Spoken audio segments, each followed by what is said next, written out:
Gandang araw mga kabubog, nag-upload na ulit tayo ng vlog natin. Pasensya na kung bihira na tayo makapag-upload ng vlog.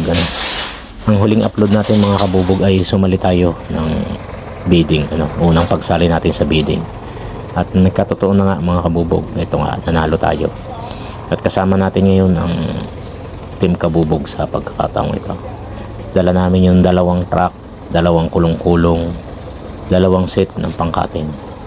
Nakakala mo bagay napakaraming kakatingin, at full force lahat ng 8 tao natin, mga ating mga ikoid, mga magpuputi, tsaka mga pahinante. Subalit datapat mga kabubog ay hindi natin nahakot lahat gaya ng ating inaasahan. Ang estimate natin ay mga 4 na truck, subalit ang nakuha natin ay 1 truck na yero at 1 truck na baka lang. At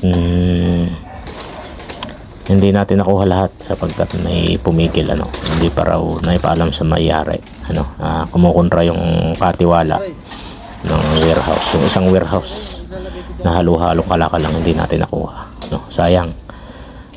Subalit nagpapasalamat na rin tayo mga kabubog, at hindi naman tayo nalugi sa ating hakot. At ang mahalaga dyan mga kabubog ay hawak na uli natin itong company na to, dahil tayo nga ang nanalo sa bidding. Medyo malayo-layo kasi yung kalaban natin, at tayo na may karatig barangay lang, kaya tayo ang napili na kwan. Ang totoo niyan mga kabubog ay 2 lang ang presyo ng aming pinagkaiba.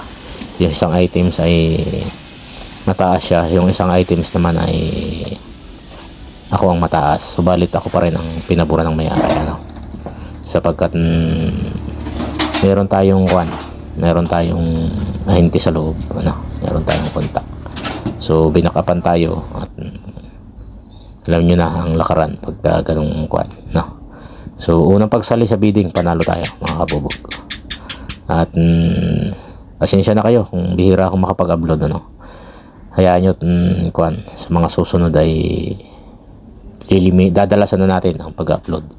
Busy lang tayo ngayon, dahil 2 na ang aking bodega, 2 na ang aking junk shop, at nawiwili na rin ako sa pagpaparming. 11 baboy na ang alaga ko mga kabubog.